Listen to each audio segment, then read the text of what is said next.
Hello, everybody. Thank you for joining me. I am Tyler Ellison. We are going to dive right in. We're going to talk about the astrological powers, stellar powers, the tarot, and numerological powers connected to our date of May 3rd.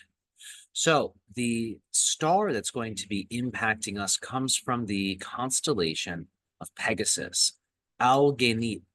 And it is also, just like the star of our previous day, Merkab, is connected to the planets Mars and Mercury. So Mars, the energizer, the protector, the warrior.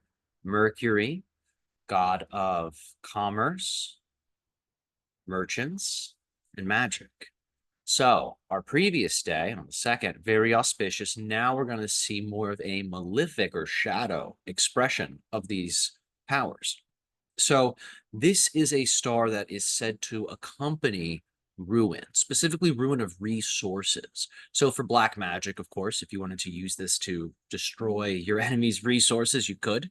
But for the common person, oftentimes if they're having negative synchronicities with money or finance, this star will oftentimes, because of the resonance, play a role in the timing of whatever their downfall or tribulation financially is. So it will usually accompany these things. It's oftentimes how the stars work. They'll mirror what's happening in a person's story, and they'll present themselves at a certain key moment, almost like in a movie, how a certain character would show up to add to the spice or flavor of the scene, to increase the drama, to play the scene out. The stars are beings. We must remember this.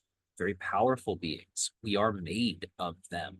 So we can't forget this. There's a living relationship that is currently happening through quantum entanglement. If you want to know how astrology works, it's because we're made of the same things as these planets, as these stars. So there is a resonance. That's why astrology is real. That's why you can verify it in many, many, many instances. And it gets more and more real every day. And that's one of the beautiful things about the age of Aquarius, which we are entering into.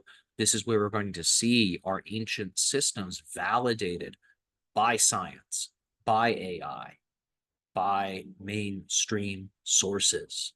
Even though it might seem like there's a maybe attempt to suppress these things, we have to remember that is very temporary, because there is increasingly more and more and more scientific evidence that this spiritual dimension not only is real, but it's foundational. Our physical dimension's based upon it. So if you're ever skeptical about your journey spiritually, is it real? Is it working?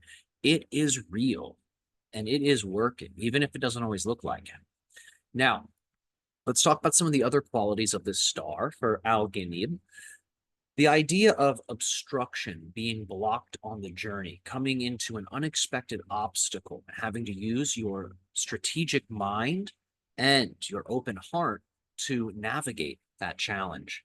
It can also represent possible damage or even endangerment. So if somebody is in a toxic relationship, right, this would be a day where perhaps tensions might be higher, there might be more hostility. So do be aware of that. These stars can impact people in very interesting ways. So it's always important when you're aware of these influences, not to have your guard up, but to be extra slow, aware of subtlety. So should a challenge come up, you're not caught off guard. A part of you's like, oh yeah, this is like a part of the script in the movie. Okay, so how do I want to navigate it? That's why I encourage people to relate to these stars.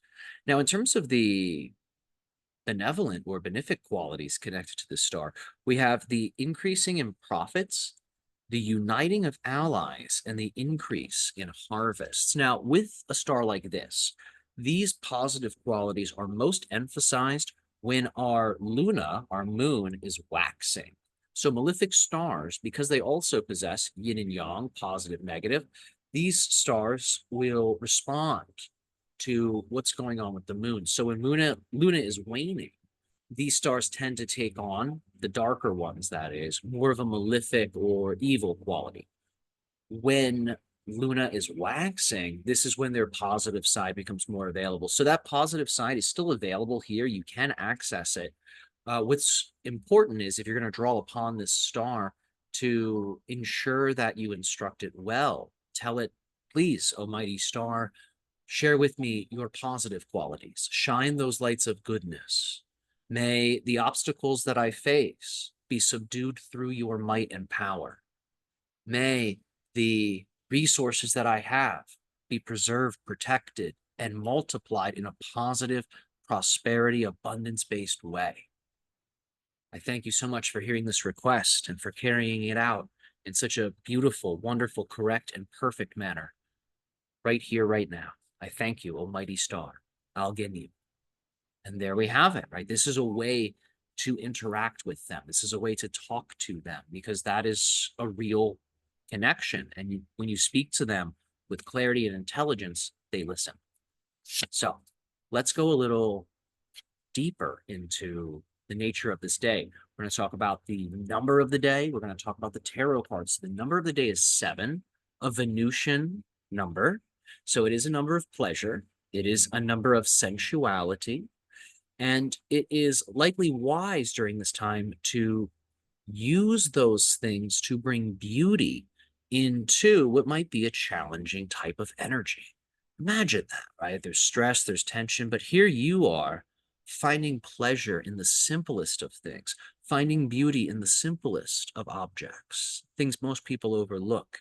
And now you're bringing this childlike magic and appreciation for life into the collective. So the Venusian power here is very useful.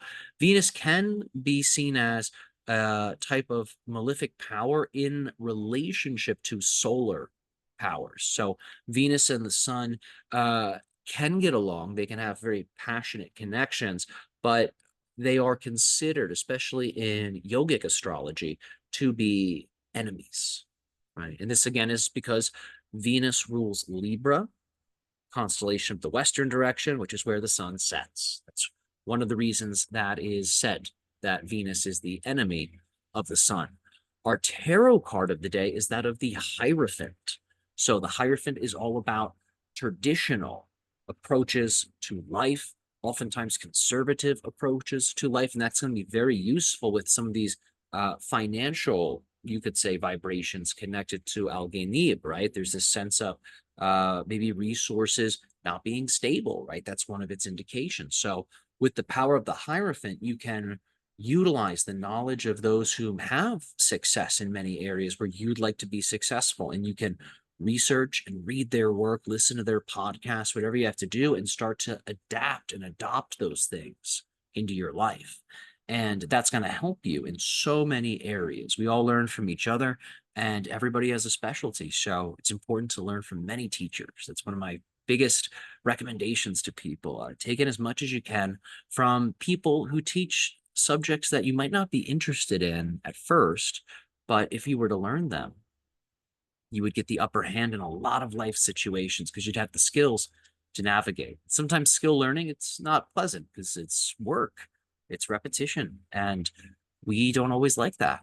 We don't like that. We like our current routines, which involve repetition. Now we have to add something else. But with the rate of human evolution, it is my perspective that the more that we invest in our well-rounded evolution, both physically, emotionally, intellectually, and spiritually, as we focus on all of these areas, we really open the door for our true selves, our authentic selves to shine forth. Because when you have those skills, you have the tools in your toolbox to complete the great work, to fulfill why you're here, your mission. So with the Hierophant, we are also given the power of physical strength. Because the Hierophant is said to assist one in both mental, emotional, and physical stamina, endurance, because the Hierophant is the card that represents the zodiacal sign of Taurus. So right behind us, right, we got the bull with the horns, physical strength. The Hierophant can help you to have that energy, that endurance, to be able to overcome your challenges and obstacles. And the bull horns, I mean, you can bust through some roadblocks with that. So if you do find blockage comes up on this day or proximal to this day, keep that tarot card with you, meditate on it, put it in your pocket. Put it, if you have a collar, excuse me, a pocket at the chest, you can put the card right in there next to your heart, right? It's a really powerful tool to be able to synchronize with that. So remember, on the astral plane, these tarot cards exist as actual beings. And the environments in those cards represent their world. So when you actually carry that card with you and your heart synchronizes with it, it's a portal to their domain. And their domain is very foundational. So that's a good way to connect with it if you're looking for a fun and maybe new way to dive into some very potent occult tools. So the Hierophant also can help us to explore our relationship with what are called the inner plane teachers. So this is when we journey into ourselves and we meet different ascended masters, sometimes referred to as the body gods. The gods are spirits of your organs, your chakras, your cells, right? All of these things have a spirit to them.